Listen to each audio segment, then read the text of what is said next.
Okay, folks, it's time. Time to address the elephant in the room, and that's this. Playing in time is hard.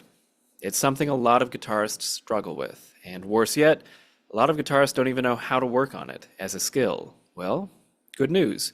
What follows is a masterclass presented by New York City guitarist extraordinaire Francois Chanvallon.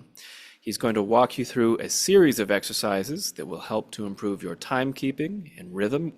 He's going to show you how professionals use the metronome in a series of, again, many exercises. You're going to want your guitar in hand for this class, by the way, because it's all hands-on work from here on out. Note that we have a series of PDFs that accompany this class. Please download those in the links below, and you'll see that Francois screen shares throughout the class so that you can watch in real time, in tab, what he is playing. We hope you enjoy this class, and if you do, please subscribe because we have plenty more to come.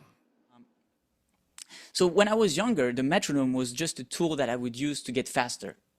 So, I would learn something and just like slowly bump up the BPM until I could play as fast as possible. So I used it for like a technique thing, but not at all for a rhythm/time thing.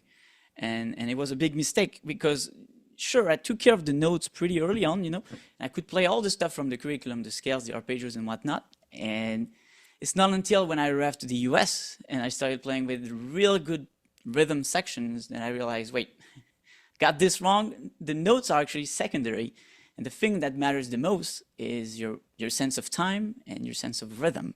If that sucks, you can't play, really. And yeah, I mean, it was a big, it hurt a little bit, but it was a big revelator of like, okay, I got the notes, but my time sucks. I need to figure it out. Otherwise, I'm going to stop playing with those amazing people. And so I came up with a bunch of exercises by myself or by researching or by studying with people from different instruments. I studied with a couple of drummers and whatnot, and kind of was like taking information from all sort of different backgrounds. Yeah, again, I came up with three main types of work that those guys were doing, especially upright bass player and drummers. And I was like, oh, that's good stuff. I'm going to do that. So we're going to do that. I'm going to send one last time my PDF for the newcomers, and then we'll get in. So let's get to the first part of the masterclass, which is going to be focused on subdivision work. I'm going to share my screen just briefly. You guys get this also, but still. So the first thing I'm going to use my metronome for is to learn how to control subdivisions and learn how to play subdivision. This is the first step in developing good time. And do not skip that step. If you don't have a good subdivision feel, a good subdivision time, yeah, your overall time feel is going to suck, and your overall time and sense of rhythm is going to suck as well. So I'm going to show you a bunch of exercises to do with that, but we're going to focus on four main type of subdivision. There are way more, but less important, I guess. We're going to be focusing on quarter notes, 8-note triplets, and 16th note. And the way we're going to go about things is we're going to have the metronome actually set pretty low, the slower, the harder, and we're going to run through a bunch of exercises. Could be, you'll see the first one for newcomers, for beginners, will be a one-note exercise, to finger exercise, to scales, to maybe even a lick or a scalar pattern or something like that. Absolutely number one exercise I know of and I do weekly, and so we're gonna do that. Again, you want the metronome set on a low number.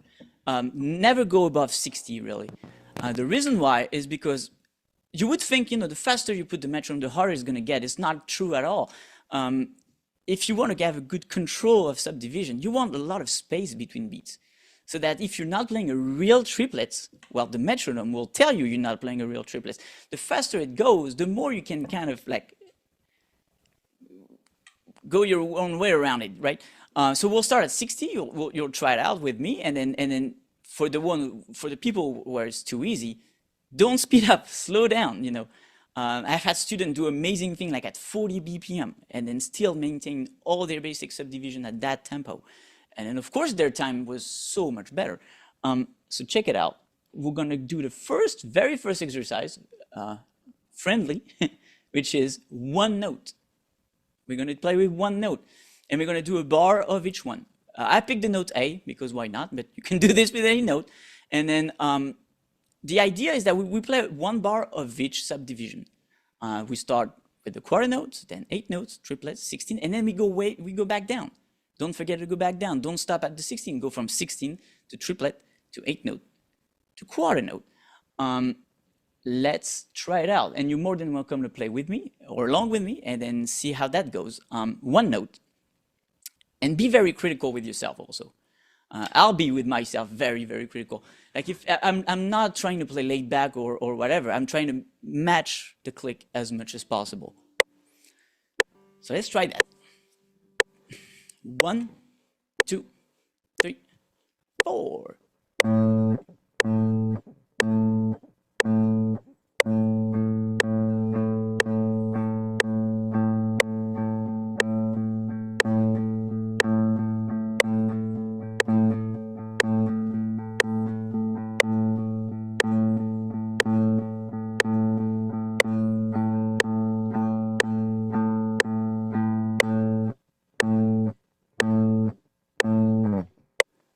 Yup, exercise 1.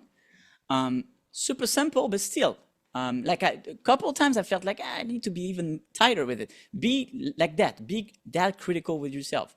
Is your triplet truly perfect, or are you rushing the last one to get to the beat, or whatever it is you're doing? Do that. It's super important. And if you've never ever done subdivision work before, start with that. Don't even go through a pattern, a scale, or whatever. Just one note. One note. And also, just to tell you what I was telling you, which is the slower you go, the harder it gets. Check it out now, 50. Try it along with me, 50 BPM, and see how much more difficult that is already.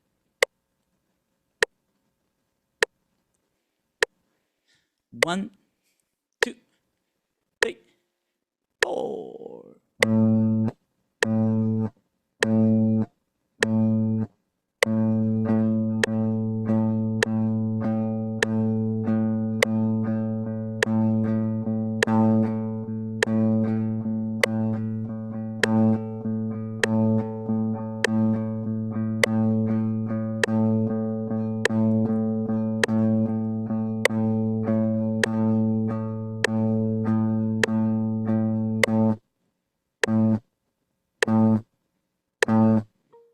How did that go? Tricky. Again, like more space between the clicks, more chances for making a mistake, and also for having uneven subdivision. But that's where you should start. If you've never done subdivision work before, one note. Start with one note. And start with the metronome at 60. If it's too easy, slow down. Once that's done, now comes the fun, the fun part of playing something else than one note. The first thing that comes to mind for me with subdivision work would be digital pattern, not even thing trying to respect like a harmony or a scale or whatever, just like things that are purely like a succession of finger combination that I'm going to play on every single strings. So here, super simple, we're going to be playing our good old 1, 2, 3, 4 fingers and moving it on every single string. Except every 3 strings will be changing subdivision. So for the string E, A, and D, quarter notes, then G, B, and E, 8 notes, and then back down triplets, 16, triplets, 8 notes, quarter notes. Now watch out for one thing that may throw you off, depending on where you're at, of course. It's a 4-note pattern, right? And look, watch what happened here. As we group a 4-note pattern into 3-note subdivision, the thing gets completely displaced. So again, excellent exercise in order to know if your triplets are consistent or not. So check it out. We're going to go back to 60 to make it more playable. Again, if too easy, try it at 50 on your own. You know, every 3 strings we change subdivision, and we keep that digital pattern going on all throughout. All right, let's try that stuff. 1, 2, 3, 4.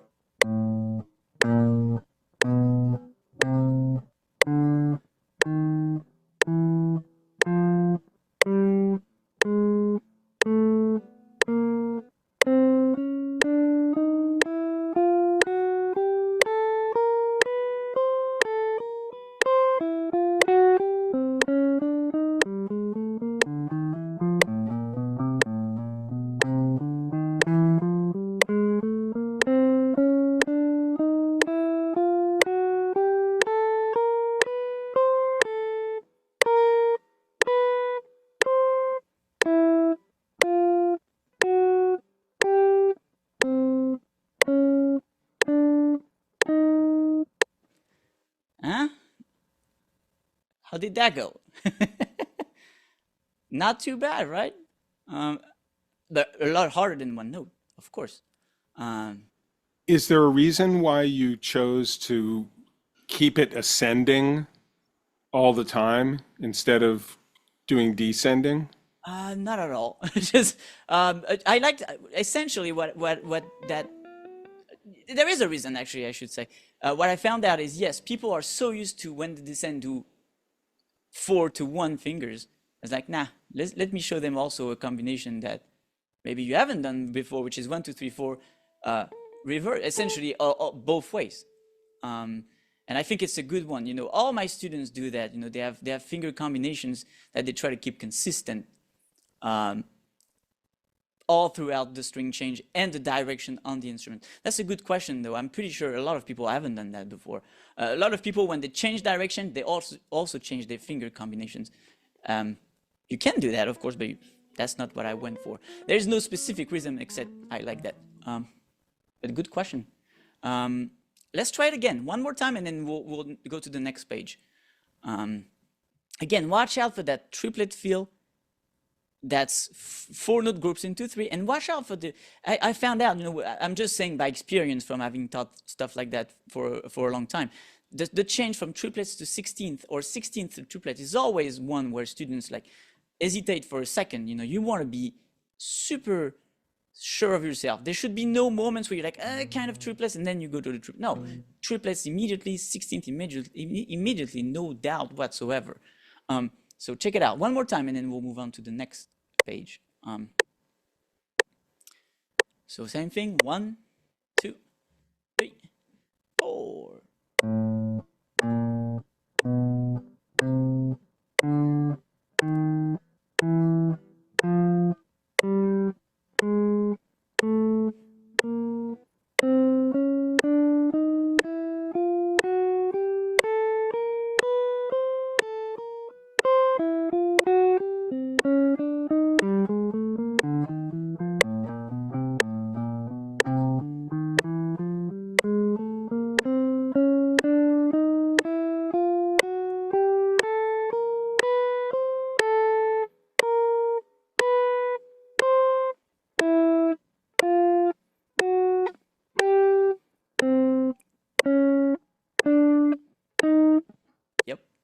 Yep. Not perfect on my side either, you know. So a couple of times I could have done that better. But yeah, there you go. Once you've done digital pattern, of course, now it's time to do music. And so that's the last part of the subdivision work I'm going to share with you guys, which is, again, you'll see on this masterclass, I'm trying to speak to as many of you as possible. So I've picked stuff from level 1 of the curriculum. So the C major scale E shape, which is one of the first scale you're learning, right? So what we're going to do is we're going to play that scale, which you guys should know by now. And while we play that scale, we'll be changing subdivision as we ascend and descend the stuff. And then let's see how seamless we can make that happen. Here, there is no real like spot you can count in terms of changing subdivision. I kind of went with whatever I wanted to do at the moment. It should be as such for yourself as well. Just like you switch whenever you want. And that's kind of like the idea. There's also a nice comment from Lauren in the chat, which Thank you very much. yeah, of course. Lauren is saying something very cool, which is like the idea is like, oh, it's a mindfulness practice. And I had a student of mine who said actually it's like a yoga thing that he's doing, almost like a meditation thing that helps him get into his practice session. I think this is very true. That's why I do this like all the time. So great comment there. Now scale again. I'm assuming you guys have done at least the first couple thing on level 1, you know. So we're gonna do our E-shaped major scale that we love so much, but this time around, you know, imagine you just learned it. Cool, but if you don't tie that scale to any rhythm, or you're never going to be using that stuff musically, or you're never going to be using it like in again a meaningful way with at least time and rhythm. So again, what I did, took my basic scale, and then at any point I felt it, I changed the subdivision. There is no real explanation as to why I changed here and not somewhere else, but let's try that stuff. pretty challenging. Let's try it. 1, 2, 3, 4. So quarter notes.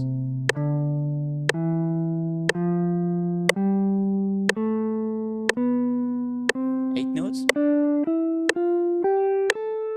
Triplets. 16.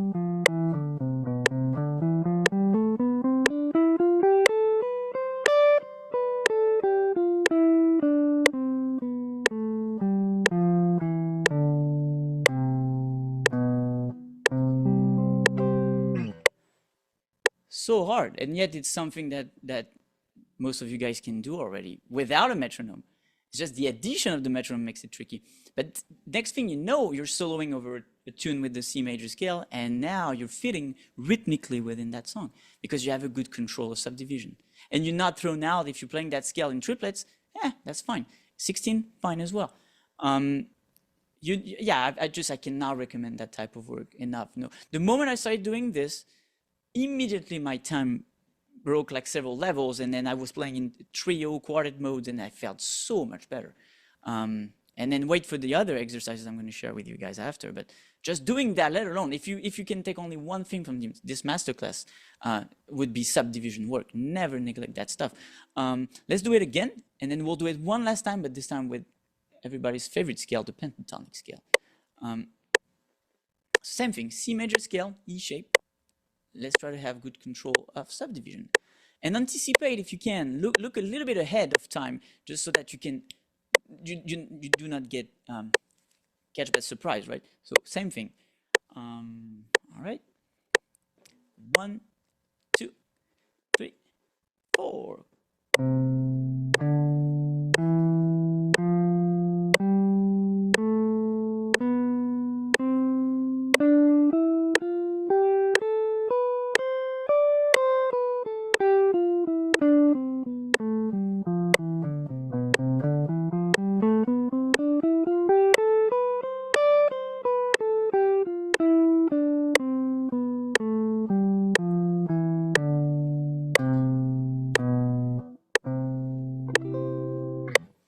Nice.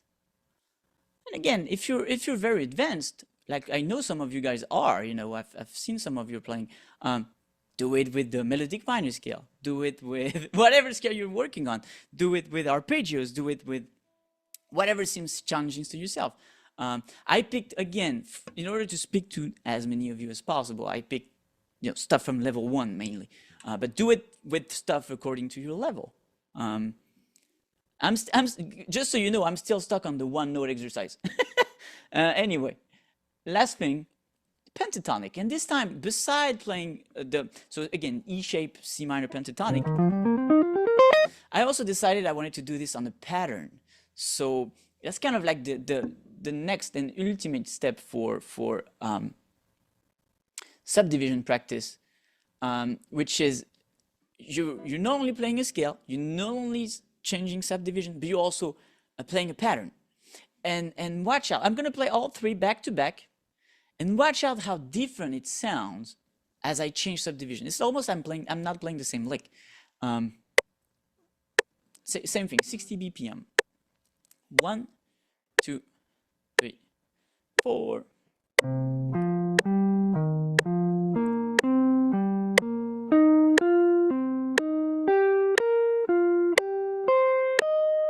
Now, triplets.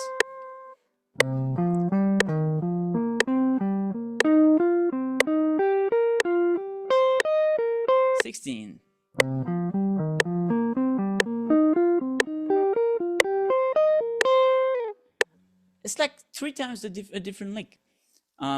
Super good way to get more mileage out of phrases you've learned. Now, you guys are studying with amazing mentors that give you tons of vocabulary and stuff. Besides learning the stuff, how about you try that same lick in triplets? How about you try that same lick in 16th, in 8 notes? It doesn't sound the same every time, and so therefore you get more mileage out of the same thing. Highly, highly recommended. Again, I did this when I arrived to the US. I said, I gotta fix my time. Did this, and immediately I felt a difference. Like I was aware of, again, like a little bit like Lauren said, you know, it's this mindfulness. You're much more aware of like quarter notes, eighth notes. You're looking and hearing for where you fit within the band. Super good stuff. Not flashy, I know. I'm not showing any flashy licks, any tricks and techniques and whatnot, but this pays off every time. Can only recommend you do it. So that's the end of the first chapter. So the next step, once you, and really, don't skip that one. If you cannot do that one, don't go to the next chapter. But the next chapter is something that I call the partial metronome, which is essentially using the metronome as a checking tool at something that's going to just tell you where is the beat one, where is the beat, like not having the metronome on every beat. That's the main thing here. So we'll see, we'll have the metronome on 50% of the beats, maybe on 25% of the beat, but the metronome is only going to show us a portion of the bar. The rest is up to you and your inner sense of time. Because again, once you've done subdivision work, if you're working on a song, whatever it is, there is absolutely no use in having the metronome doing tick, tick, tick, tick, tick, tick, tick. You're not working on your time. You're just relying on the metronome to do the work for you. What you want is, let's say you're playing a blues, we're going to be playing a blues. Let's say you're playing a blues, you have the metronome on beat 4. And then can you hold down the form? Can you play some solid rhythm while not getting lost? Now you're working on your sense of time and your sense of rhythm. And any slight mistake you do, boom, the metronome shows you. It's not here to help you, it's here just to show you if you're right or wrong. Again, this daily, I do this daily. Pick a tune. You know, I like jazz standards. I'm going to pick a jazz standard and just play my standard with the metronome on the end of 2. And I see how that goes. And next standard, I'm going to do it with metronome on 4 or whatnot. This, again, once I had done the subdivision, I went to this. And again, this took my ability to play time and to be an active member of the band, in the band, like to the next level, like in, again, only a few weeks of practice. You cannot, the one flaw of this is you cannot be passive. There is like forget about the backing track just doing the work for you and just showing you where it's at, and nah, you cannot do that. You have to be super active. You got to be involved in the time field, in the form, in the chord changes, but you doing the work. It's just it is extremely difficult, but it's the most valuable thing I've ever done for myself, I think, in terms of music. And again, it's also a very reality check type of exercise, because the stuff you would play with the backing track, all that shreddy stuff you would play with the backing track because you know you're safe, you won't even attempt with the metronome doing only that amount of beats. So, all right, let's check it out. The first one we're going to do, and we're going to do this on the blues again, but I think that's the form that speaks to the most of you. I played them, again, I could have gone very fancy. I played the most basic version of the blues with only A-shaped 7th chord. If you know more than that, you're more than welcome to do that. And yeah, super basic stuff, because I wanted to talk to as many of you as possible. So just like stuff from level 1, you know, 7th chord, dominant 7th chord, A-shape on a blues that's 12-bar form with 3 chords. But we're gonna make it hard for everybody anyway.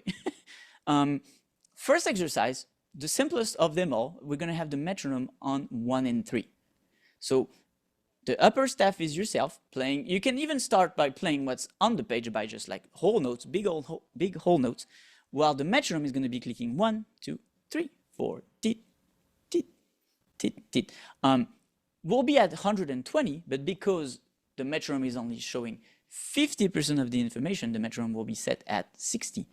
And let's check it out. The beauty, I mean, it's a really good point, a really good place to start, by the way, because then you still get beat 1 all the time. Soon, that's going to be gone. All right, let's see what we can do with this. So again, remember, this is not 1, 2, 3. No, this is 1, 2, 3, 4, 1, 2, 3, 4, 1, 2, 3, right? So let's try it out. Just, I'll play one chorus, whole notes. One chorus, I'm going to put some time and some rhythm, and then maybe the last one, you take a chord, you take a solo, and you see if you can hold on with the form. And we should land on the same spot. All right? 1, 2, and 1, 2, 3, 4. 2, 3, 4. 1, 2, 3, 4.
Yeah, simple, but already difficult, especially once everything drops out and you have to take a course respecting the form and the changes.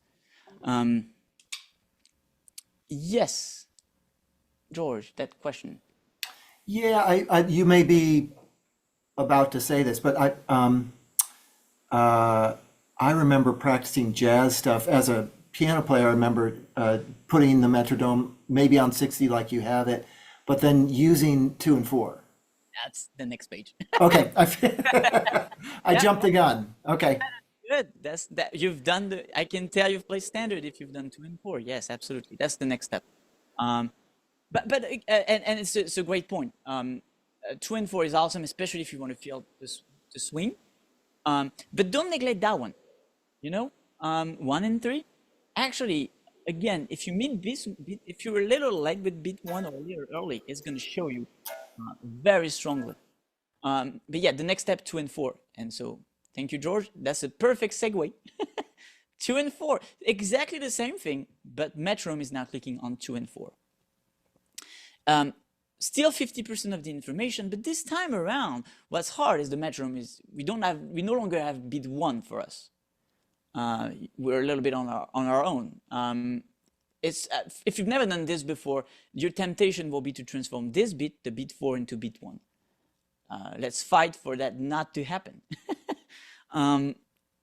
It's a really good one. I've played a lot of this, like George said, a lot of the jazz standard I'm going to play with 2 and 4, at least at first, So same thing, the metronome is doing the exact same thing, but our interpretation of the metronome is radically different. You want to count 2, 4, 2, 4, and then filling the gaps by counting in between. So 2, 4, 2, 3, 4, 2, 3, 4, 1, 2, 3, 4, and 1, 2, 3, 4, and 1, 2, 3, 4. Now, once you get that, it's time to play. All right, let's see if we can do the same thing. 3 choruses. 1, 2, and 1, 2, 3, 4. 2. Whole notes. 1, 2, 3, 4. 1, 2, 3, 4. 1, 2, 3, 4. 1, 2, 3, 4. 1, 2, 3, 4. 1, 2, 3, 4. 1, 2, 3, 4. And now let's put some rhythm.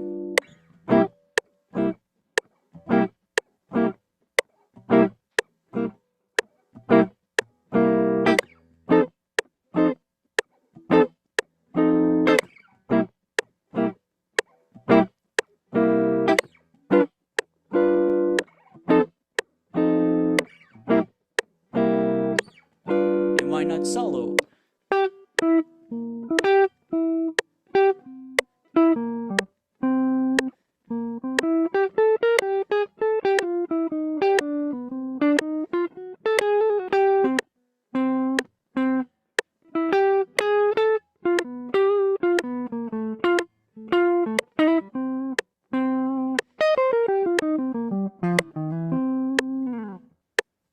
And there you go. Keeping things simple, but anytime you rush, anytime you drag, anytime you play something that's not in time, the metronome is here to remind you. Which is usually also why we hate the metronome, is because this thing is always right. Yeah, we got the same, Jeremy. But this thing is always right, and we hate that. And no, sorry, it's telling you exactly when you're wrong and when you're right. And I love that. You'll learn to love this type of stuff once you get the gist of it. Like I don't think I'd go to a gig without doing a little bit of this on certain tunes before. I mean, for me, at least for me, I can speak for myself only. It's been of tremendous help. So give it a go, really. And I've picked the blues because gotta pick something. But if you're a jazz standard person, do it on jazz standard. If you're into funk, do it with your funk tune or your riffs. If you're a metal player, do it with your metal riffs or whatever it is you're doing. But just don't have the metronome doing tick tick tick tick tick tick tick. Don't do that. You're not working on your time. You're just using the metronome to babysit you, and you don't want that. Like I've played with backing tracks for too long before realizing I should have never done that. Should have just gone with the metronome and that's it. Last one before we move to the last chapter, or before I open up for questions before the last chapter. This time around, metronome will be on 4 only. So now, not 50% of the information, but 25. So now you get a lot more time between each beat, and it's so easy to get lost. So easy to lose beat 1, to lose the form going, or whatever it is that you're trying to do. So same thing, the blues, same chords, and let's do our best to not get lost. Let me slow down my metronome. Big time, right? Oh, no, sorry. And then we'll try to give it a go. This is definitely more difficult, and so don't jump into the exercise until you've stabilized yourself with time. Don't try to go for it if you don't have the time already. So check it out. Before counting, I'll let you guys guess.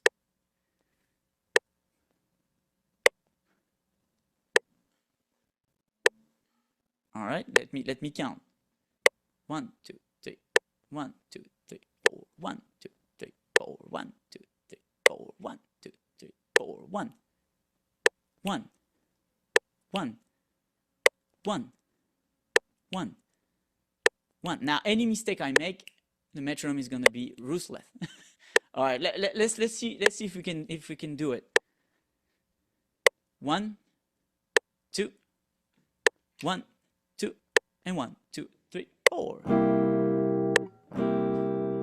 1, 2, 3, 4. 1, 2, 3, 4. 1, 2, 3, 4.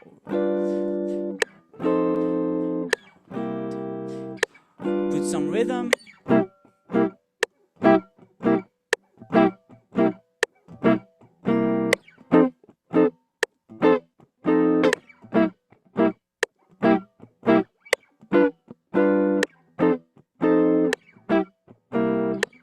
Now solo.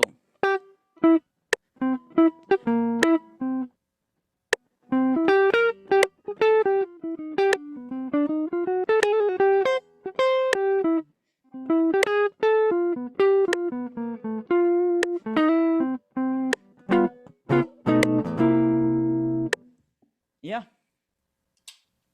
Challenging, super challenging. And I would do rounds. I mean, I'm just showing the exercises. Hopefully you give it a shot, but I would do rounds of like 10 minutes of just the metronome non-stop clicking and me playing that tune over, or that song, or whatever it is, over and over, like for the longest period of time without stopping. Before I open up for question, another thing that I do in those moments, and is going to become even more true as we go to the last chapter, is I record myself. Because it's very easy to think you're doing it right, and then you listen back and you're like, whoa, not even close. So, or if you thought you had the form down, but actually by listening back, you realize, wait, my sense of form is completely gone, you know? So record yourself as you do that. Definitely a good advice as well. But you want to do this with whatever you're working on. It could be, again, a jazz standard, a blues, a riff, whatever, your own song. Yeah. So the subdivision work I do first and foremost. And all my students have this thing, especially when we start together, you know, in their practice routine, like the first 5 minutes they do is subdivision work with combinations and whatnot. And it puts them in the mood, and it puts me in. Then the other type of work I just shared, which is 1 and 3 and 2 and 4 and 4 and whatever, is more when I get to the tunes. We're gonna be short on time for the last chapter, but so I'll go quickly. That one is really the most advanced of them all. But some of you guys are very advanced. So how about you try it out? This is what I call the uneven metronome, and one of my students actually called it the metronome. That's my student Corey saying that. I thought that was hilarious. But essentially what's going to happen is the metronome not only is going to be clicking on certain beats, but it's never going to come back at the same place. So maybe it'd be clicking on 1, 4, 3, 2. I mean, just moving all around. which means that now you cannot even get into like a routine of like hearing the metronome come back. It comes back whenever it comes back, and you have to keep in time and then make sure you don't get lost. This is again, don't go to this if you cannot do the first 2 chapters, but this for sure is the one that will put you in control, in total control of whatever form you're soloing over. So you want essentially the metronome to be uneven in the way it's used. I'm going to show you one of the most common way to do this, but it could be the metronome could be clicking every 5 beats, every 3 beats, every 4 beats, every dotted quarter notes, you know. But it's in a way where when it comes back, it's never where you expect it to be. And so are you going to let yourself be surprised by that, or are you going to continue your own way and not get lost? I used to get lost a lot, and now a lot less thanks to this. So again, on the blues, and then again, I'm going to wrap it up so that we have time for last round of questions. But on the blues, what I decided to do as a first, what happened? Oh, yeah, there you go. On the blues, what I decided to do is have the metronome set every 3 beats.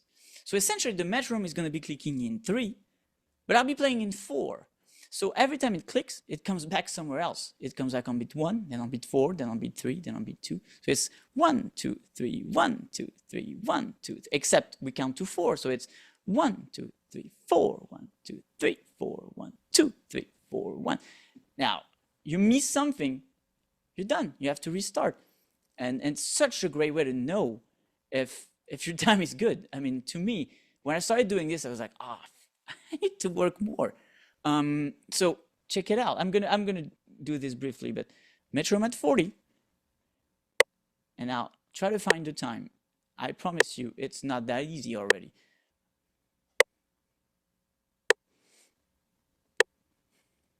So again, the metronome is clicking every 3 beats, but we're in 4/4, so it's 1, 2, 3, 2, 3, 1, 2, 3. Except we go up to 4, 1, 2, 3, 4, 1, 2, 3, 4, and 1, 2, 3, 4, 1, 2, 3, 4, and 1, 2, 3, 4, 1, 2, 3, 4, 1, and so on. So it never comes back where you expect it to come back. Perfect, exactly what I need. So let me do a round of like 3 choruses with that, like we did with the rest, but this time with the metronome every 3 beats. And whoever feels like joining, try it, and see if you're letting yourself be influenced or not.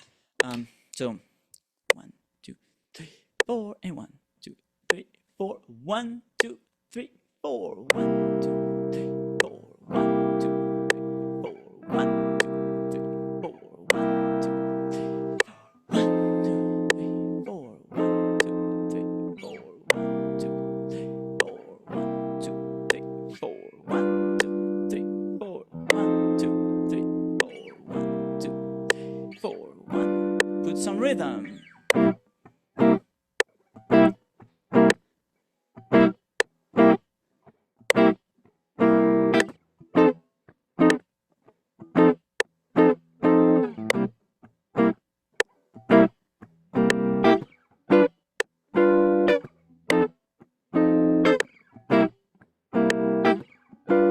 And if you dare, solo.